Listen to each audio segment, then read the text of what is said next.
This video is brought to you by Squarespace.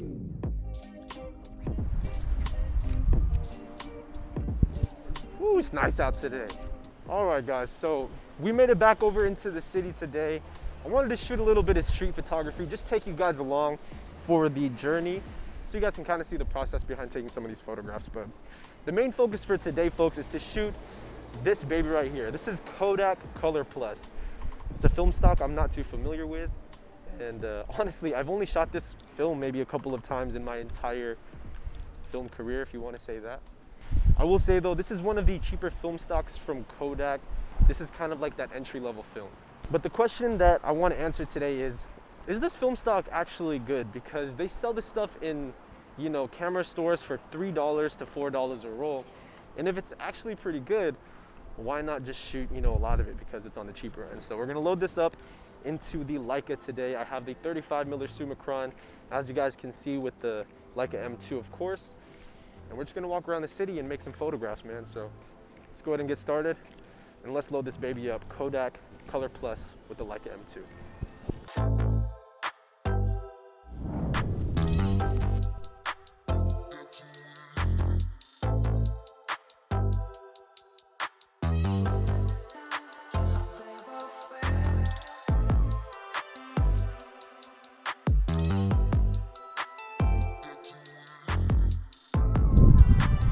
Oh, look at that.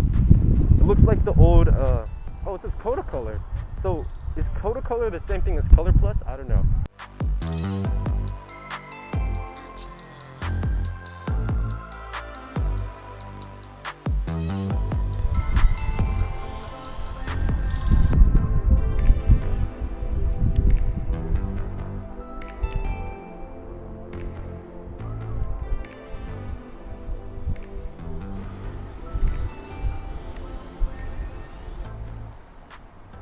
All right, we should be good to go. All right, so before we even start, man, just to get a little bit of a reading here, of course, we're gonna adjust using Sunny 16. So f8. All right, let's do this. All right, guys, so I apologize if it gets a little windy here, but 200 ISO film, man. We're gonna shoot this again, probably f11. Now that the sun is out a little bit, just give myself a little room for error. Let's see how this goes.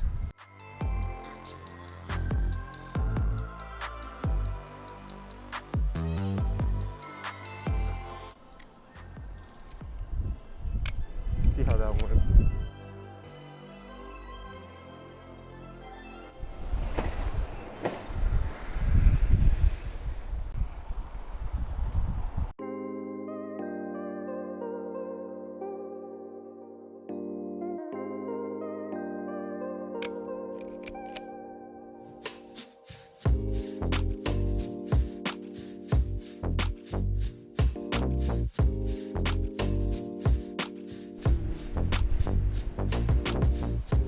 We're in it.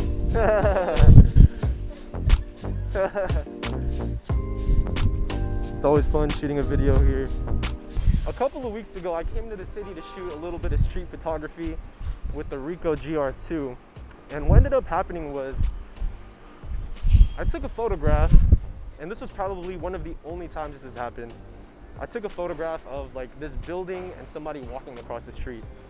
And there was a gentleman who wasn't even in the frame, but he was really curious about, you know, what I was doing. And so he approached me and he said, you know, what exactly are you doing? What are you taking pictures of? And I think he might have been a little on edge, thinking that I probably took a photograph of him.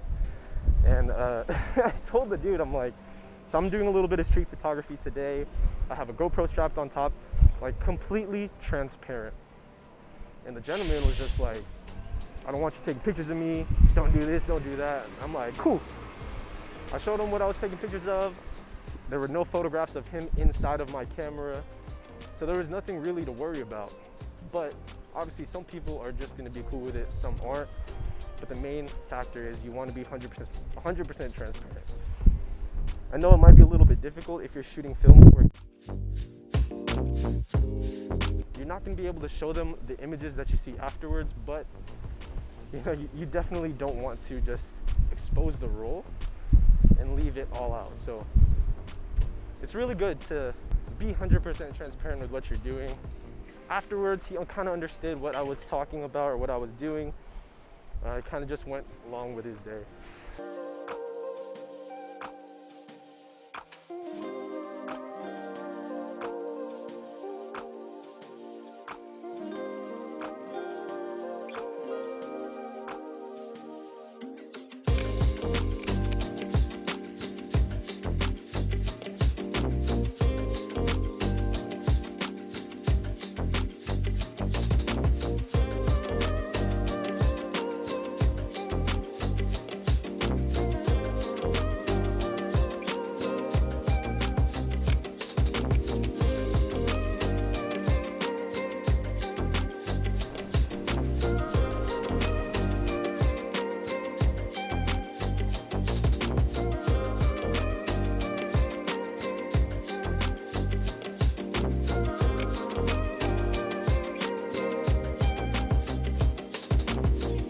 I think the city's slowly starting to come back to its natural state.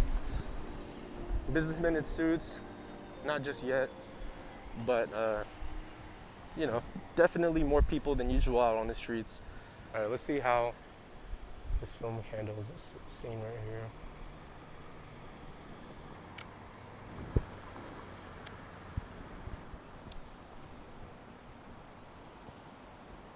See if it blows it out.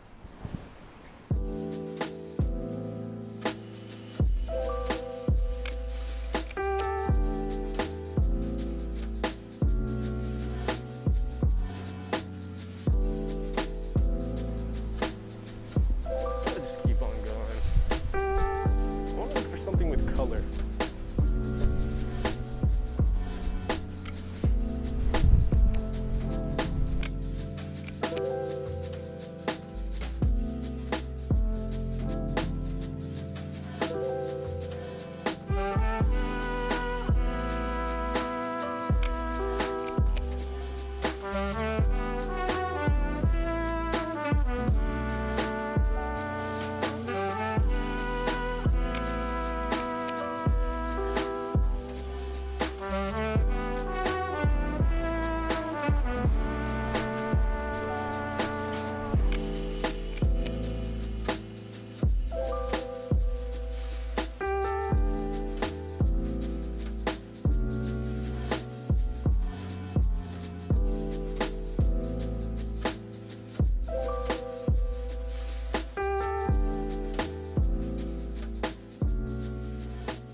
Alright you guys, really quick, I want to take a break and thank our sponsor for this video, Squarespace.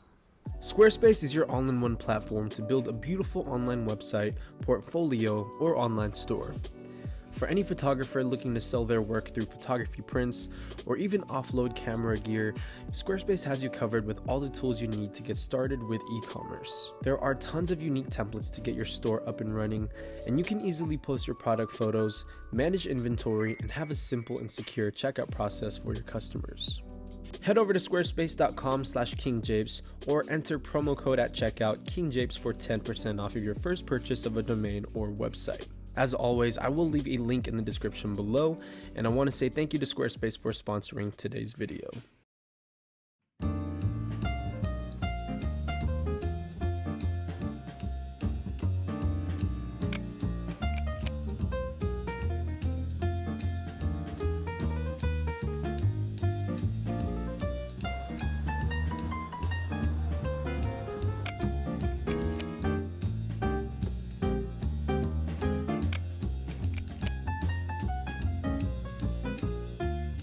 Time, so we're gonna do F11.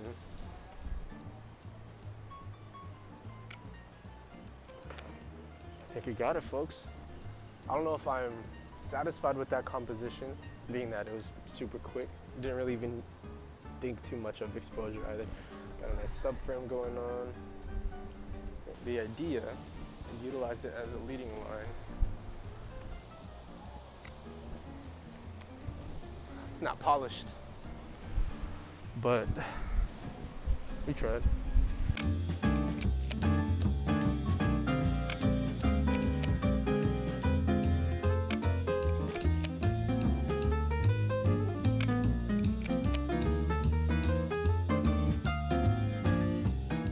Alright you guys, so we are back home now, and I want to end this video off talking about my first impressions of Kodak Color Plus 200, man. Now, straight off the bat, I just want to say, the film stock performed a lot better than I expected it to be. For some reason going into this, I've always had some type of, I don't want to say like negative connotation associated with that film stock, but just because it was more on like the cheaper side and it wasn't a film that I was very familiar with, it was a film stock that I never really bothered with. But after shooting it in today's video, it's mind-blowing how good it is, considering that it's still, you know, one of the cheaper film stocks available. Now, granted, I mentioned in that, you know, earlier segment that it could have been like $3 to $4 a roll. That's really the case only in like local film shops because they're maybe past date or they're just, you know, in abundance of that film. But if you go online, they're like $8 to $9 a roll, which is kind of up there, but you can still definitely find deals on Kodak Color Plus, and it's still considered the cheaper film in the Kodak family. Alright man, so I'm just going to throw up some images and talk a little bit about what I liked about the film stock and also talk a little bit about what I didn't like. Now, first of all, the first thing that I want to point out, folks, is that this is a very neutral film. Neutral being that it doesn't lean really warm or really cool in, you know, most cases. So I shot this all pretty much sunny 16, nailing exposure every single time. And if you look at the photographs here, folks, you know, let's just pull up this photograph of the street view. You have nice detail in the shadows. You have nice exposure up in the clouds there for the highlights.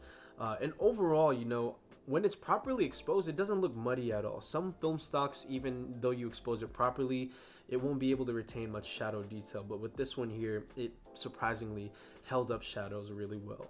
If you look here at this photograph of the Transamerica Tower, you know, kind of subframed in between the two scrapers there, it has a good balance between the blue skies, but also the warmer concrete on each of the buildings here. So again, it's like a perfect balance in between, and that's something that I genuinely like about this film stock. You know, it gives it that certain characteristic that you can look forward to. Again, man, the photograph here of the staircase with, you know, that beam of light shining down. A lot of shadow retention, but also pay attention to the bottom right corner where it's just completely dark. You know, this could be a good look for street photography. Again, I'm exposing for the highlights. So this was like f16, 1/250th of a second. Shadow detail is there. It has, you know, really nice contrast there on the bottom. And I don't know, it's so crazy to me that I missed out on shooting Kodak Color Plus when it was a lot cheaper. I remember this film stock being on like, you know, Adorama, KEH for like $2.50 a roll, and they would sell like 10 packs of this film easily for like 30 bucks.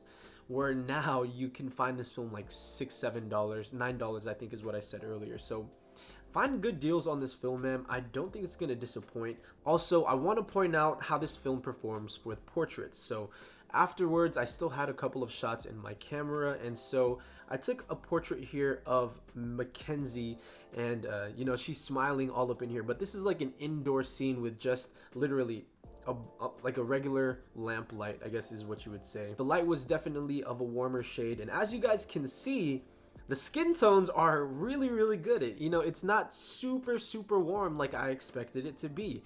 It's a good balance in between. You know, the green color of her shirt looks properly colored and exposed, and then just look at the background information as well. You know, it gives it a very vintage look. I would say Kodak Gold is kind of like that vintage feeling film vibe, whereas Color Plus is a little bit toned down from gold, and it's more of like a neutral, more versatile film stock. And being that it's 200 ISO, it poses a couple of limitations. If you're okay with shooting 200 ISO film, then, you know, you're going to be perfectly fine. But when you are indoors and you are going to be in, you know, situations where there's not going to be as much abundant light, you might want to reconsider and maybe use something like, you know, Fuji 400 or any other 400 ISO. So I'm gonna give you guys my 100% honest verdict on Kodak Color Plus. I'm not gonna sugarcoat anything. I'm gonna tell you guys just how I see it. Kodak Color Plus is a sleeper film stock, and I'm very disappointed in myself for not knowing that this film stock is pretty damn good. So you know, if you're looking for something that's versatile, something that is neutral, and also if 200 ISO isn't as limiting for you as it may be for someone like me who likes to shoot indoors a lot, this could be easily an everyday film stock. This could be one of your film stocks that you can just load into any camera and expect good results every time. And for me, at least in terms of the Kodak side of things, this is kind of the equivalent of like the Fuji Superia 200. That's my final verdict, man. Kodak Color Plus is a sleeper film. I would highly recommend you guys try it out if you haven't already. It's gonna give you that nice, classic, neutral, versatile film look. So yeah, that's gonna wrap it up, you guys. That is my thoughts on the Kodak Color Plus 200 film stock. I hope you guys enjoyed it. If you guys want to see more street photography, film photography, and just overall photography improvement videos, drop a like down below and also hit that subscribe button because we do upload every Sunday except for last Sunday because I was working on a project. I will be announcing it soon. It's a huge announcement and some of you guys may already know about it. So that's going to wrap it up. Thank you guys for tuning in. As always, Minolta Gang.